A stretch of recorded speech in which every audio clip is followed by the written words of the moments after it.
what's happening, everybody? Welcome, excuse me. Welcome to Around the Bases, Tuesday, January 10th, 2022. I'm Chris Gonzalez, joined by the stat guy, Dustin Reese. How's it going, Dustin?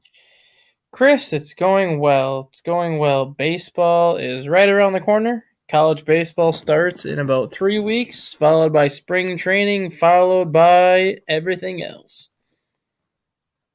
Yeah, I'm, I'm looking forward to the World Baseball Classic getting kicked off.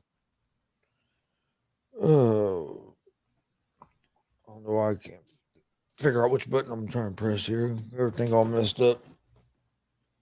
Uh, what's going to happen with Carlos Correa? Is he going to end up with the Twins or not Twins, the Mets, or do you think He's going the to. Mets are He'll going go to? back to the Twins. I don't think him and the Mets can even resolve their differences at this point. You would have thought that if a deal could have been agreed upon, even after the Mets kind of restructured their original offer, that this deal would have already been agreed upon.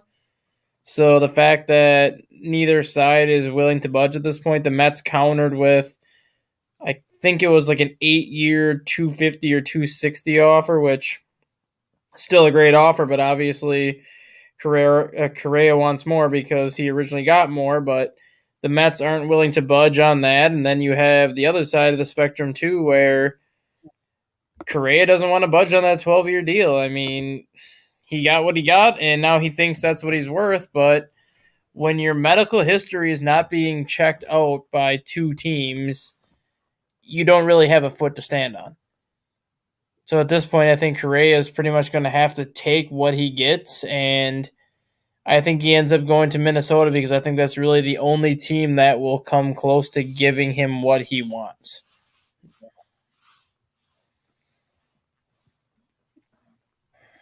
Um, yeah.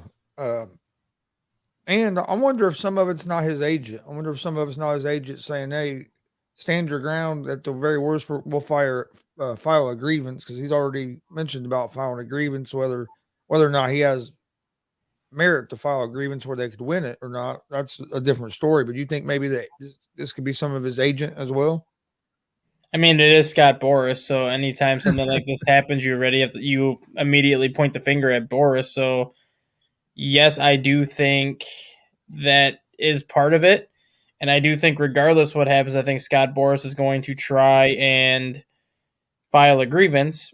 But if the medical history does not check out, and this is for now two separate doctors, two separate physicians have given Correa physicals, and they've both been worried about him. Boris can file a grievance all he wants, but he's not going to win because the MLB is going to decide with the doctors. Yeah. Um, what about Trevor Bauer?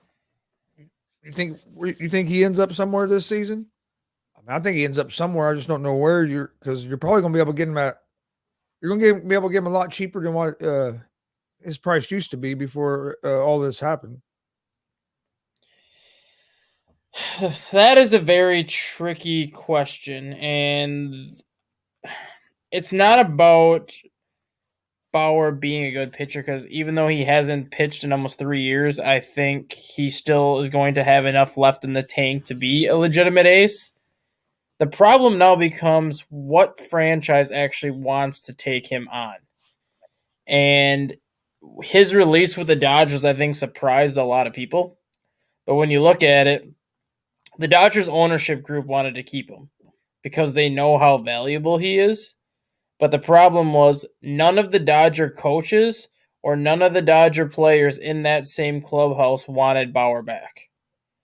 And if your own team doesn't want you back, whether the ownership group wants you back or not, you kind of can't keep that person. And you can ask the Dodgers, you can ask the Guardians, you can ask the Reds what Trevor Bauer's biggest problem was. And he is a locker room cancer that only cares about himself and only himself. And that's how he's always been. That's how his personality has been. He's already admitted it to the public. That's the type of person he is. So, given what he went through, whether he was innocent or guilty, which I'm not going to even touch on that subject just because I have my thoughts on it or whatever.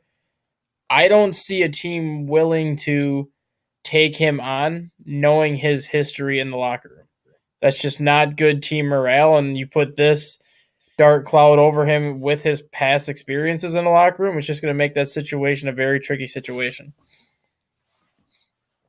Yeah, with Bauer, it is tricky because with the Dodgers, I know there's been locker room stuff, and then but when even when Cleveland, but when he was with the Reds, it seemed like he got along good there. It seemed like most of the teammates liked him. He done a lot. Like he was actually helping the younger pitchers and stuff in Cincinnati. I know it was a shorter year because of COVID and everything, so it wasn't like he was there a whole season where he might have been able to. Things might have changed if it was a longer season. And of course, Reds didn't re-sign him. I think that was more about the money that he wanted than anything with the Reds.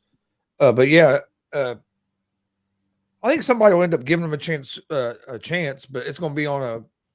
It's not going to be this big contract like he had.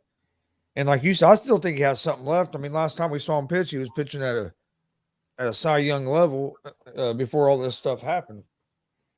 Yeah, and I think he still does have Cy Young potential, but now the problem becomes he hasn't really thrown a pitch since the first half of 2021. So obviously, basically a season and a half, and by the time he's reinstated, he'll be 2 years without throwing a pitch on a major league mound. How long will it take him not only to get in baseball shape, but how long will it take him to get back to the form that he was at before this happened, if that's even possible? Yeah. Johnny Cueto goes to the Marlins.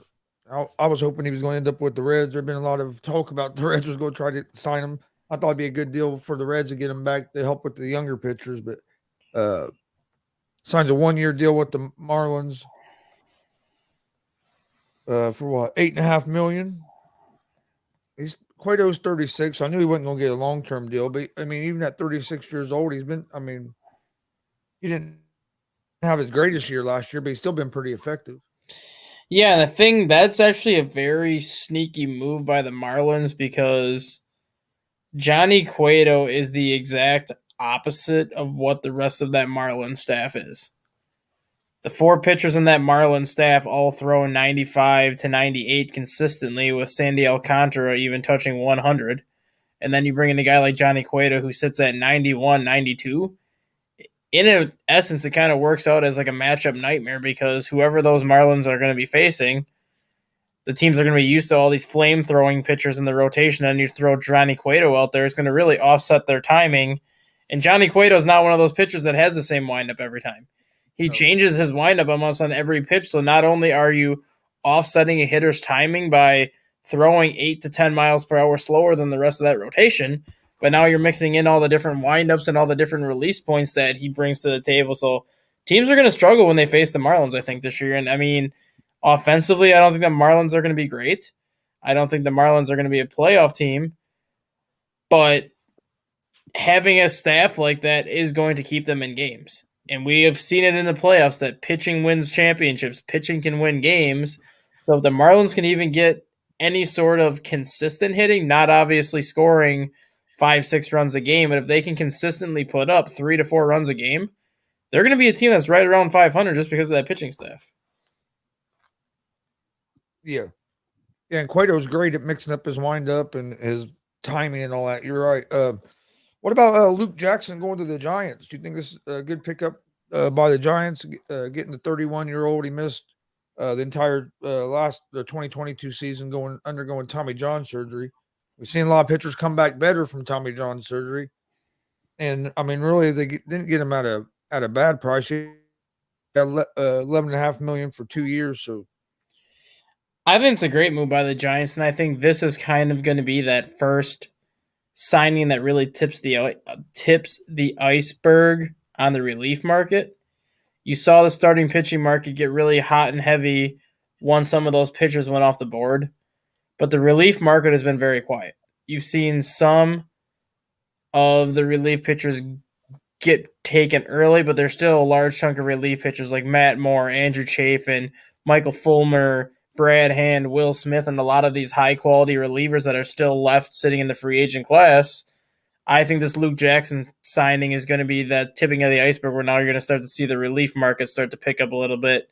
And that'll kind of be the last step before spring training goes so teams can fill out their roster. Yeah. And they got, I mean, they're getting them cheap. There's only like 3 million for this year and then like 6.8 million next year. And then they have an option for 2025. So, it ain't like you're breaking the bank by bringing them in either. What about this John Capella, former Braves general manager, was banned from baseball? They've lifted his lifetime ban. Well, after 5, 6 years, I guess he was kicked out for grossly violating rules about signing international players. Do you think this was the right move by reinstating him? I do and I don't just because I don't know too much about the situation. I found that out yesterday and I never actually knew that this person was banned because I never even knew who it was. But my thought is if you're going to lift a lifetime ban for him for something he did, you better be on the damn phone right now calling Pete Rose and lifting his lifetime ban because you can't ban somebody for life and then lift that ban 6 years later, but yet to decide to keep other players banned for life for things that they did 40 years ago. Yeah. Oh no, I agree. Rose, I think, has been way over punished on that, especially now with gambling being legal. Uh, hell, Cincinnati or Ohio just legalized gambling there a few weeks ago, and they opened that new sports book there at the Red Stadium, and Pete Rose was the first one to make a bet there. They had him come there and make a bet. It was, of course, it was on the Reds and stuff. It's like, okay, this isn't strange at all. That's why he's banned for. But now we're using it for advertising. Uh, I've never agreed with baseball about Pete Rose being banned this long. Yeah. But he's also I been one of was I was more so okay with it when it happened, just because obviously betting on games was frowned upon back then.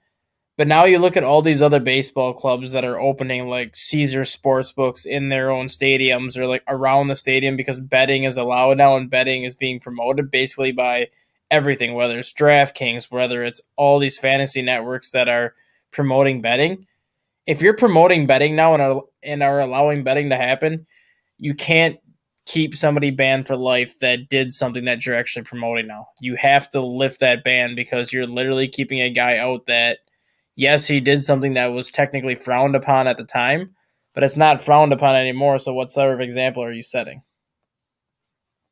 yeah. I agree. I think he should have been in, or the ban should have been released a long time ago. I don't think they'll.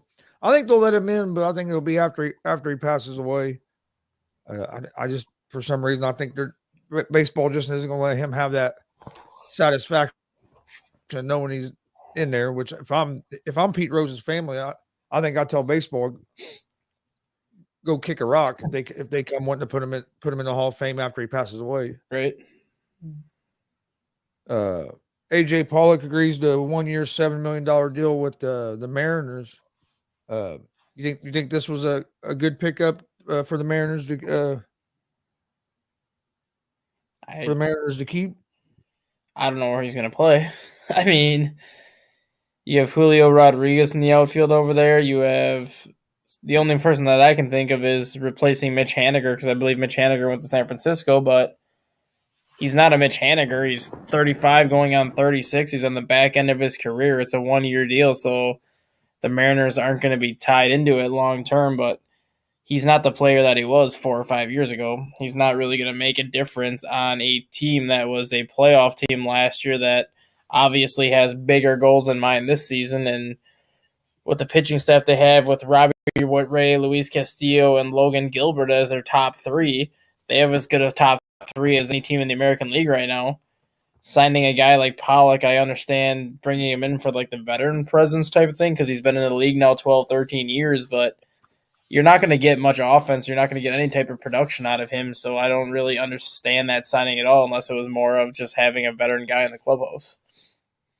Yeah, I think it was. That's what I think it was about having a veteran guy, and then maybe a guy that they can use at DH some, or maybe as a pinch hitter to get some offense. But yeah, I agree with you. I don't know how much he'll help defensively. They did sign right-handed reliever Justin Topa yesterday as well to add their bullpen. Uh, which so their pitching staff just getting a little bit better. They're going seems like oh no, I think they're going to be good. I think the Mariners are going to have another good season this year, especially if Rodriguez can stay healthy. I just can they get their offense going enough? To me, is going to be the key on them for them to make a deep playoff run. See, I think Seattle's going to have a decent season next year, but I don't think they have as good of a season next year as they did last year, just because they're not going to sneak up on people like they did last year. And then you have to throw into the fact that Texas brought in Jacob deGrom, Texas brought in Nathan Eovaldi, Texas brought in Bruce Bochy. There is a lot of momentum building on Texas now, where Texas could be the Seattle Mariners team of last year, this year. That kind of sneaks up on everybody and asserts themselves as a contender in the American League, but I'm not saying it's going to happen. But with Bruce Bochy as the manager there and that starting pitching staff that they've now put together in Texas with that offense, Texas is a very sneaky team that could be a sleeper in the American League this year just because they can do damage on both sides.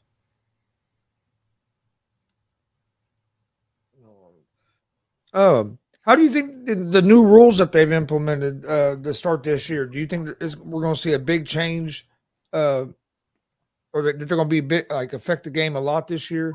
I know you got the pitching clock or pitch clock. We've seen that used in minor league. It'd be first year in major league, but then with like the shift, the changes to the shift. Do you think that we're going to see have a big effect on the game? I think the shift is really going to have a big effect just because you have guys like Anthony Rizzo, guys like Eric Hosmer, guys like Christian Yelich who have seen their averages drop 25 to 30 points the last couple of years because of the shift. And a lot of that has to do with so many teams are putting the shortstop basically at that rover position in shallow right center field where that would normally be a hit, but the problem is you're hitting it at a player that is just standing there for the shift. So you've seen so many hits taken away from players, and everyone wants to make the complaint that why don't they just bunt and things like that, which I do understand that. But at the same time, if you're hitting a ball 145, 150 feet into the outfield, it should be a hit every single time, but instead you have those players sitting out there. So I do like that the shift is going away, because it's going to make things more offensive-minded as in terms of the more pitching-minded side of things, the way it's been the last couple of years. And I do think you're going to see an increase in hits. I do think you're going to see an increase in batting average, especially for left-handed hitters, because that's where the shift was primarily implemented, was against left-handed hitters. Yeah. And then the pitch... I'm kind of... Oh, go ahead. I'm kind of torn on the shift because yeah, I think I agree with what you're saying, but I also go back to the thing that you guys are professional baseball players. Let's learn how to hit the ball the other way as well. I mean, I'm okay with having a shift. My only thing is, if you're going to have the shift, everybody should have to be on the infield. See, I agree. You shouldn't be allowed to have that rover position, basically like you have in softball, that stands between the infield and the outfield, because essentially it's equivalent to basically having 10 players on the field, pretty much. So if you want to have a shift, that's fine, but I think everybody should either be in the infield dirt, or if you are going to have somebody in the outfield grass, they can only be like 10 feet out into the outfield as opposed to like the 50, 60 feet that they were going out last year. No, I agree with that. I think the infield should have to stay in the dirt. If you want to play a rover, put your center fielder up there and take that chance. Yeah. You want to play a guy shallow in outfield, you just want your outfielder. Yeah, in terms of the pitching clock, that is going to be, I think, more of a struggle and more interesting than anything. Guys like Wade Miley is definitely not going to be affected by the pitch clock because the guy goes up there and throws like 2 seconds after he gets the ball back. You can have like an 8-second pitch clock on him and he'd be all right. But guys like Johnny Cueto that take 35 to 40 seconds to actually pitch, and guys like Yu Darvish that take 35 to 40 seconds to actually pitch, those are the ones that I think are going to be affected the most by the pitch clock, because they're not used to having to be sped up and pitch. They're used to going through their own routine and kind of being deliberately slow for a reason because that's just their routine. If you speed guys like that up, it's going to take them out of rhythm, and I'm not going to be surprised at all to see a lot of pitchers who typically do very well during the regular season struggle, at least for the first half, getting used to that pitch clock.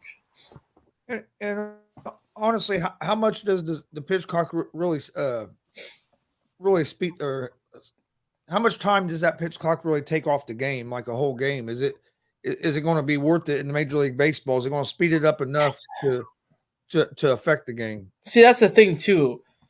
On average, it's sped up a minor league game. I think they said like 17 to 19 minutes, which it's not a ton, but I mean, 17 to 19 minutes it's still a nice speed up. But with Major League Baseball, even with a pitching clock, you still have commercials.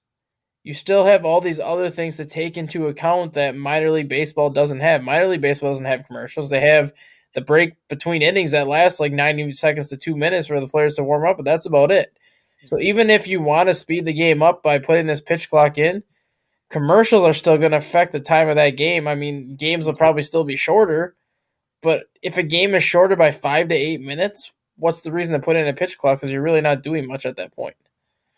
Yeah, that was my thing. I was like, how much is it really going to really speed up the game? It did to me. It wasn't enough to that it outweighed the effect it could have on some of these pitchers of trying to speed them up. Because if you have a 30-second pitch clock, for example, and you take the entire 30 seconds basically, and you have an 8-pitch at bat, that's already a 4-minute at bat just for one person. And that's not counting like the ball being foul ball and waiting for the umpire to grab the ball. Like that's already a 5-minute at bat for one person. You have a couple like that during the inning, you're already at a 20 to 25-minute inning already. So even with a pitch clock, if you have long at bats anyways, a pitch clock's not going to matter because the time is still going to be a long time anyways.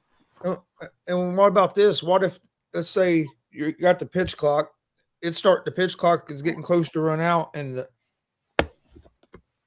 the batter asks for timeout and is granted. Does that pitch clock start over? No, it stops at where it is. So let's just say the pitcher's got down to like 6 or 7 seconds on the pitch clock, and then the batter calls time. The pitch clock stops at 7 seconds. It doesn't go back to 23. See, I think they need to do something with that, kind of like what the NBA does with the shot clock if the ball goes out of bounds. Now, if it was the catcher calling the timeout, I understand, keep it where it is. But if the batter is waiting 5 or 6 seconds to call a timeout, I think it should go up to maybe like 10 seconds or 15 seconds, like half of it maybe or something, to give the pitcher a chance to reset. You know what I mean? To reset. Well, I mean, technically, the pitcher really is getting his chance to reset when that batter calls time. So that's why you wouldn't add any time to the pitch clock, because when the batter calls time, the pitcher gets to reset anyways, and then he could have a new sign and have his mind made back up before that batter steps back into the batter's box. Yeah. The rule I didn't really understand a whole lot is making the bases bigger. Other than for safety, it could help a little bit, but a lot of people say, "Oh, it's going to help stolen bases." It's like it's not like they're making the base 2 foot bigger. It's gonna help at It's going to help at first base to eliminate the collisions. It's going to help at first base to avoid the controversy calls if they were inside the baseline or not. And if you step on the left side of the base, you're out of the baseline. If you're on the right side of the base, you're in the baseline. It's pretty self-explanatory. The main reason why they're doing it at second base, though, is to eliminate the collisions. And you see now how after that Chase Utley play in the playoffs, almost like 10 years ago already, where he took out the second baseman for the Mets and pretty much broke his leg in the process. You have so many guys that are now sliding to make contact with the shortstop or make contact with the second baseman to break up a double play, where as long as they're within an arm's reach of that base, it's a legal play. Even if they can't touch the base, as long as they're within an arm's reach of that base, it's a legal play. I think that's another reason why they want to get bigger bases too, because now there's no excuse. If you have a bigger base and you still are not touching that base when you're sliding in a second base, then you're way too far out of the baseline. Because a bigger base means you should have no issues touching this base when you're sliding in the second. So if you're still not touching this base sliding in the second, then you're too far out of the baseline and plays are going to have to be altered because of it. Yeah. Yeah, I agree. I think the biggest effect's going to be at first base, though, with like the uh, collisions and people being in the baseline. Um, which of the new rules do you think is going to have the biggest effect? Like out of the ones we just talked about, Yeah, well, there's a couple. What was the other new rules? I know there was a couple I other can't ones. remember. I can't remember off the top of my head. Them were the ones that stuck out to me. Yeah, I think the pitch clock is going to have a big effect for the ones that typically work slow, just because they're used to working slow and they're not used to being sped up. But overall, I think the shift is going to have the biggest impact of all the rule changes because now you have all these dead pull hitters who are going to be allowed to continue to be dead pull hitters because you're not going to have those extra bodies hanging out in the right field grass or the left field grass or wherever they're going to be. Yeah. Okay. Let me see what we got. Who you got as who you think's gonna be the favorites? Who you guys preseason favorites? Maybe to make the playoffs or to win divisions. I know Astros. You still have to have high up Mm-hmm. there because they still. I mean, their pitching staff and everything they have. Yeah, I think Um, in the American League right now, I think it's the Astros and the Yankees and everybody else. I mean, the Yankees and the Astros have arguably the two best pitching staffs in the American League. They have arguably the two best offenses in the American League. And I think everybody else kind of follows them right behind it. I think Toronto's going to make a push, obviously, for the playoffs again, just because they have a great offense themselves. They have a great pitching staff, actually 1 through 5 now with the addition of Chris Bassett. So they have a much better pitching staff than what they had in the past. I think Texas will be up there this year because of Jacob DeGrom and some of the pieces they've added. Seattle should be good again. I don't know if they're going to be as good as what they were last year.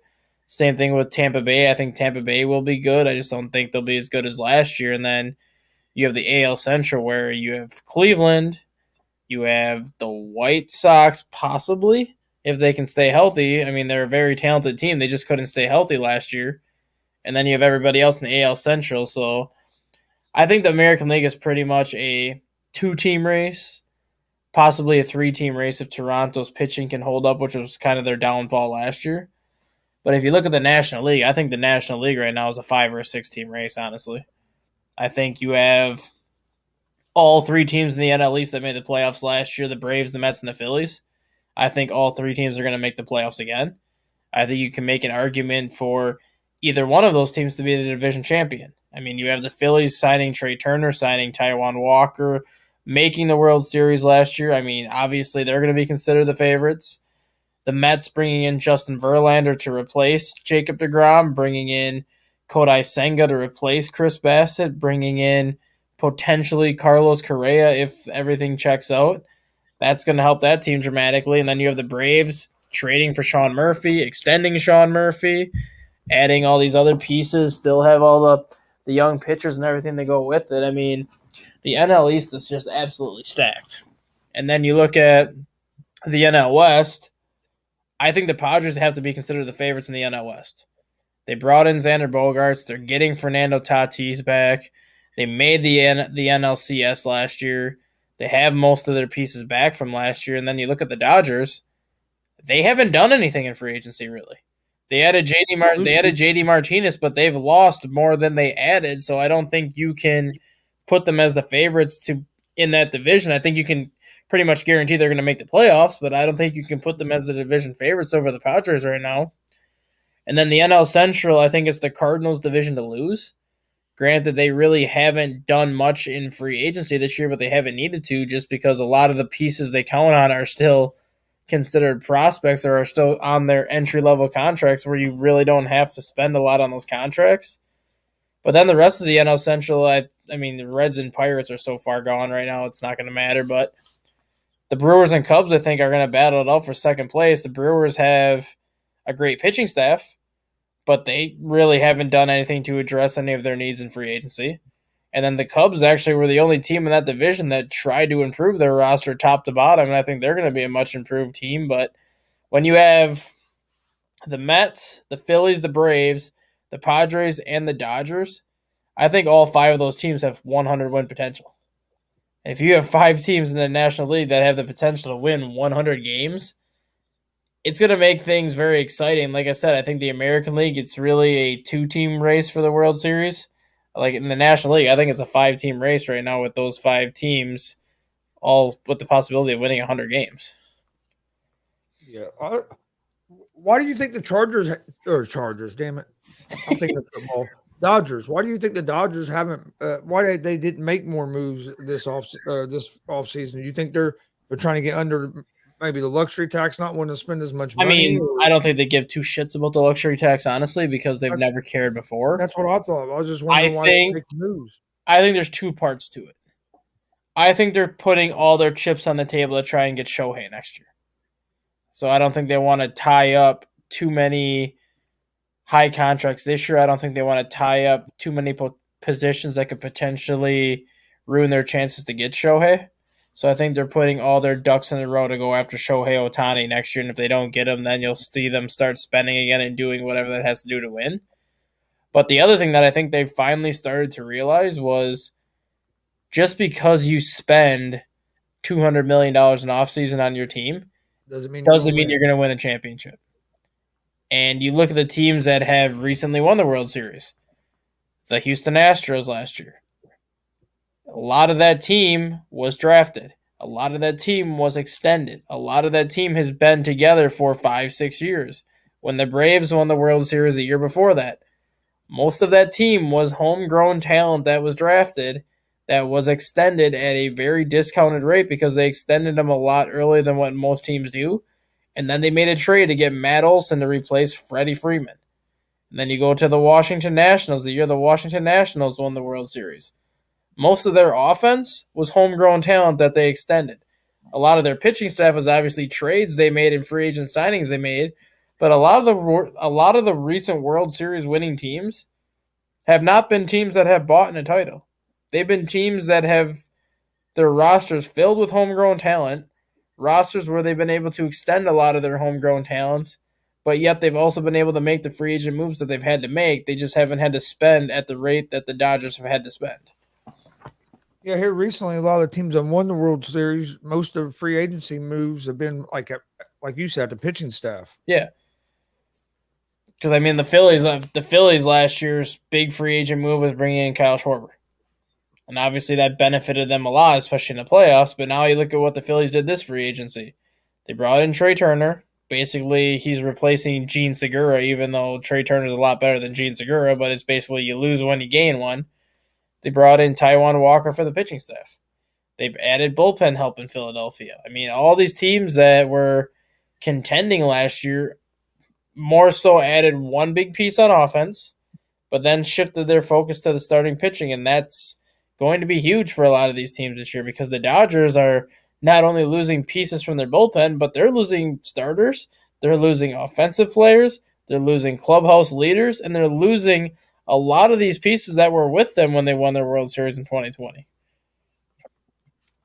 The team I think could make some more noise this year. They made some last year, but the Cleveland Guardians they had the youngest team in baseball last year.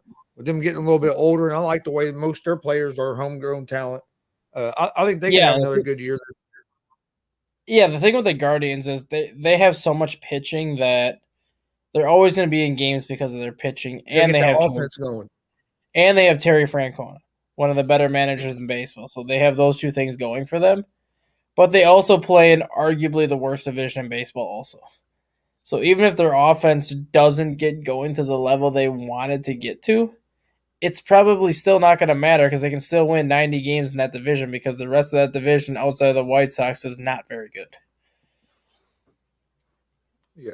I'm just saying if they want to be able to advance further in the playoffs, they got to get their offense going a little bit better. That's what I heard them against. Honestly, that's what I heard them against the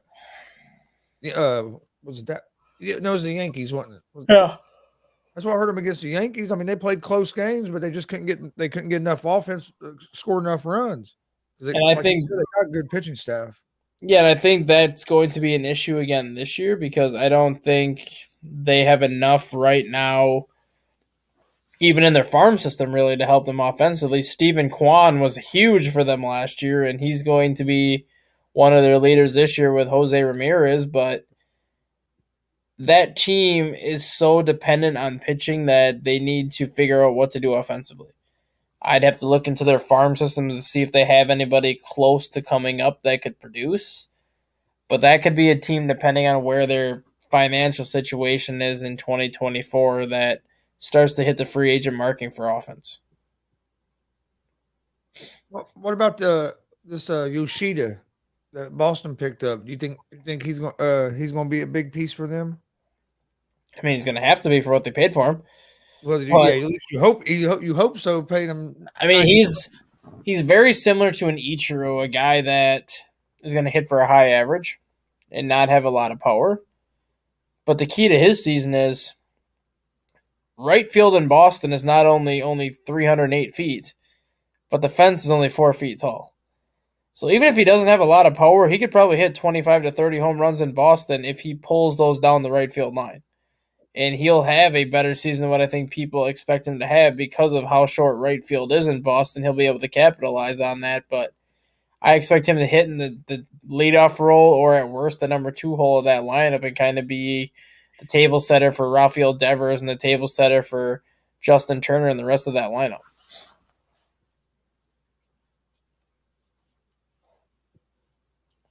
Oh my bad. I'm watching him talk about Billy Wagner, and whether he should be a Hall of Famer.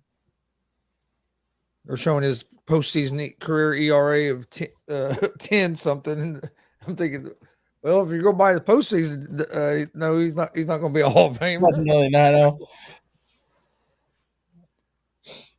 There's not a whole lot going on free agency wise right now in baseball with on the Major League Network. That's what they're talking about on Major League Baseball Network. They're talking about is Wagner going to be make about being a Hall of Fame ballot? Yeah, because we're like in that 2 week period right now where Not a very whole. little moves happen. But once you get to the end of January, then you're going to have that 2 week period where a lot of moves are happening. It's just obviously not going to be the big moves that you had like during the winter meetings, but it's going to be, like I said, a lot of the relief signings are going to happen towards the end of January. A lot of the bench and reserve type of players are going to be picked up the last week in January heading into February because they want their roster set for when spring training starts. Tonight they're going to do top 10 relief pitchers right now. Edwin Diaz, number 1. Oh yeah, I'll tell you why. His brother, I think his brother's going to end up being real good. I don't know if Cincinnati will hold on to him or not, but I think he's going to has the potential to be a real good closer as Oh, well. I think he does too. But uh, with the Reds, it seems like every time we get a good closer, we decide to kick him out the door. So we'll see. I mean, Iglesias was doing pretty good for us. We shipped him off, which we got Diaz, but I think Diaz is going to be good. But I would like to keep maybe Iglesias another year, let Diaz grow a little bit more. But I'll tell you why, he's shown flashes where he could be dominant like his brother. You got to roll this Chapman too. Yeah, yeah, we had him before, basically when he was in his prime. Mm-hmm. Then he left, and where do you think he plays again? I know the only guy will be at the Yankees with everything that went on there last year. I don't think he plays with the Yankees again, but I think he does sign with somebody. He I just think might somebody, not get a contract until the middle of summer when somebody actually needs like relief help when some of the relief pitchers are starting to go down instead of calling somebody up from the minors and having to play that call somebody up, send somebody down game. I think they would just sign Chapman as a free agent, even if it is like a 4 month contract. and I think he still has something left. I just don't. I think it could be more in spurts than Yeah. being like more like consistent and dominant like he used to be. Yeah. But I still think he could be effective as a reliever Oh yeah. for a team. Yeah. And I don't know what all happened with him in the Yankees, but I was surprised that the Yankees didn't have him active for the postseason because I mean that's another arm you could have. Right. No, he's throwing the fastest pitch I've seen live. I got to see him go live a few times and hit 103, 104. Against the Cardinals. That's usually all. That's always usually the game we go to because my son was a Cardinals fan. So me and dad Reds fans. We'd always go to the Reds and Cardinals game. We got to see Chapman a couple times. Nice. Uh, Anything else that you wanted to talk about? No, I do want to give well, not really my condolences, but I do want to send prayers to Liam Hendricks Yeah, and his family because Liam Hendricks has come out and said that he has that Hodgkin's lymphoma, I believe it is. I think that's what it was, and now he's undergoing treatment for it. So I don't know what his status is for the year if he's going to be ready to go. I don't know if treatment's supposed to be done by the. I don't think treatment's going to be done by the time spring training starts. So I don't know if his regular season is in jeopardy. Obviously, his health is the most important thing, but just want to pray for him and make sure that he, bounces back because when he was healthy, he's one of the best closers in baseball. yeah. It says he's going to begin treatment on Monday. So yeah, I think he'll miss spring training, but I just don't know what the plan would be for the regular season then because if he misses spring training, he's going to have to go to the minors or something to get some work or they just leave him at their spring training site for an extra 2 weeks or whatever just to build up some innings. Yeah, it says that the White Sox general manager said that the White Sox don't expect to have an update on Hendricks' playing status prior to opening day at the very earliest. Okay. So there you go. Hendricks says he's confident he'll make a full recovery and be back on the mound as soon as possible. But yeah, I would say if they don't think they're going to know anything until opening day, he's going to definitely miss some time because even after then, you got to give him time to get ramped up before you just throw him out there. Yeah. He's a starting pitcher, right? He's a closer. Closer, yeah. He was Closer. a starter with Minnesota Twins, and then when he got, I don't know if he got traded to Oakland or if he signed a free agent deal with Oakland, but then Oakland moved him to the closer role, which is where he's been the last 4 or 5 years. So is this his first year in with the White This Sox? will be his third, actually. 2020 was his first year or 2020 or 2021. It could be his fourth year with the White Sox, actually. Yeah, thoughts and prayers with him and his family. And then, like we said, we have got great news about DeMar Hamlin. Still prayers for Peyton Hillis. You ain't heard a whole lot of people really talk about that. But I actually need to look that up and find out more information, see how he's doing. But last I'd seen he was in critical condition after uh, saving his kids out in the ocean. Yeah, that hasn't got as much talked about as much as I thought it would. Which I know, yeah, DeMar Hamlin stuff, but I still think we need Hillis should have got a little bit more talked about uh, with what he had going on. Yeah. But it's great to see Hamlin's back in Buffalo. Right. These guys are crazy. What the hell are you trying to draw? But no, yeah, I think that's about it for today. Maybe tomorrow, we come up. I don't know. Talk about come up with some topics. Maybe talk about some. I don't know, top relievers or top. I don't know. We'll come up with something. We'll come up with some Yeah, stuff for more stuff. I've been trying to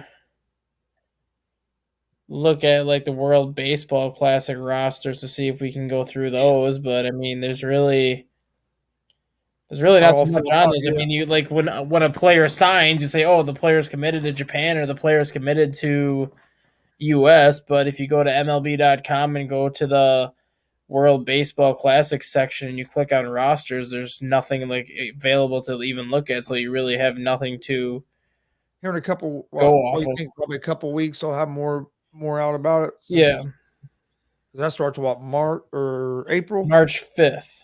March 5th. Yeah, I'm excited about it just because more baseball to watch. Ain't no been no ain't no especially now because football is getting close to ending, and then you're just gonna have the NBA, which I watch some of the NBA, but I'm not near as a big NBA fan as I am of baseball and football. Mm-hmm.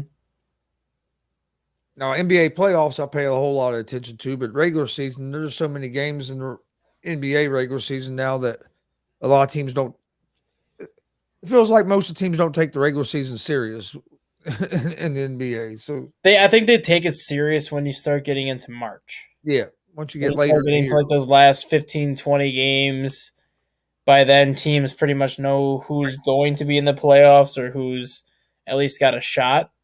But I think yeah, you see this time that. of year, I think you see that with all sports too, like baseball too. Teams seem to take that first month serious just because you cannot win a division in baseball the first month of the season, but you can lose one with a bad start. and yeah, and you want to get some momentum going, Yeah. get off to a good start. Like if you have a bad start like the Reds did last year, Yeah, you can pretty much lose that division in the first month of the year. because the Reds really played 500 ball about the rest of Yeah. the season until right at the end when they Yeah. started bringing up some of the younger guys, but that first month killed them. Yeah, but if you look at the Mets got off to such a hot start, still made the playoffs, but they didn't win their division because they faded. They faded towards the end of the year. But like teams want to come out that first month of the season, kind of set the tone and play well, because then they can. I'm not going to say coast, obviously, but then they can kind of take it easy the next 3-ish months, and then when you start getting to August, then it starts to turn it on again, especially the teams that are like playoff contenders. Yeah, no, I agree. My Pacers are looking good right now, but we'll see if they can keep it up as the season goes on. That's because you got Tyrese Halliburton on your team. He's been playing real well. He was that was a good move. Now hopefully they don't trade away Turner. I'd like to see him keep Turner. Turner's playing is playing well with this young lineup around him and and a lot of shooters around him. I like the way they're playing, but and Buddy Hill's played good for us as well. But Halliburton has been the big key. His progression has just been awesome to watch. He don't turn the ball over very often. Yeah. I think he should if he keeps it up, he should be an all star this year. Oh, he's isn't it the All Star game in Indiana, anyways? He'll be an All Star because of that. Is it in Indiana this I year? think it is in Indiana this It year. was Yeah, supposed to be in like a couple years ago, and then we got canceled because of COVID and yeah. stuff. I think it's back this year for Indianapolis this year. Yeah, I might try to go to that then.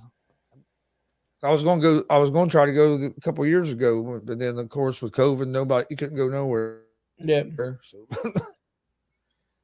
but all right. Well, you got any final thoughts before we get out of Nope. here? Like I said, the Liam Hendricks one was kind of my final thought on everything, and hopefully everything turns out for him, and that he can bounce back and get back to closing out games for either the White Sox or whoever's next on his list. Yeah, yeah. Thoughts and prayers with him and his family. Hopefully, he gets back quick. Same thing with Damar Hamlin. Peyton Hillis. Oh, Hopefully, did you they get going. before we sign off, did you hear that eerie stat from the Buffalo game on Sunday? How I know some of our listeners probably don't believe in a higher power and some of them do, but DeMar Hamlin's number is number 3. Naeem Hines had 2 kick returns for Yeah, a touchdown. He now has 3 career kick returns for a touchdown. The first kick return that he ran back was Buffalo's first kickoff return for a touchdown in 3 years, 3 months, and 3 days. And it was the first time in 30 years that a player has returned 2 kickoffs in the same game for a touchdown. If that doesn't tell you that there's some higher power out there somewhere, I don't know what will, because that is just something that can't be explained. yeah. I did hear that. I forget who I heard talking about. It might have been. I can't remember. I remember hearing that about Hines because I've always been a Naeem Hines fan. I never thought Indianapolis really used him right. I don't know why we didn't use him to return more kickoffs and stuff. We didn't use him very often for that. But yeah, that was he, as a career game for him, and he picked a great time to do it. Frankie said he thought the Yankees would trade for Brian Reynolds, but I guess that's not happening. Tell him that the Yankees should get on Carlos Correa. I think somebody will end up getting him. He's going to try to hold out, get as much money as he can. I don't see nobody giving him no 12-year deal. Well, he's an idiot, and I said it last year. When he entered free agency last year, he was the prized free agent of last year's class. Yeah. He didn't have 3 other shortstops to compete with. He didn't have Aaron Judge to compete with. He didn't have all these other free agents to compete with like he did this year. And yet he chose to sign a 3-year deal last year. That's his own fault. He could have had a $10, $12 million deal last year because he was the prized free agent last year, and he chose not to take it. Thought he could play a season and get more this year, and it's not working out for him. Nope. And he's probably going in back up with the Twins. Basically, my final thoughts are: join us today, 1:00 for the ASAP Afternoon Blitz. Also, around 3:30, we'll have Easy Money, a sports betting show. Today's Tuesday, and then tonight, 7 p.m. Eastern, unscripted with Jay McLovin, Frankie Cruz, Logan. So join us for those. Please hit that subscribe button on YouTube at GonzoSportsRoom and at the All Sports All Plays Network. Like and follow on Facebook, Twitch, all social media, where we post everything about our shows. And myself and the Stat Guy will be back tomorrow, 9 a.m. Eastern, for another episode of Around the Bases. We appreciate everybody joining. Hope everybody has a great day, and we'll see you tomorrow.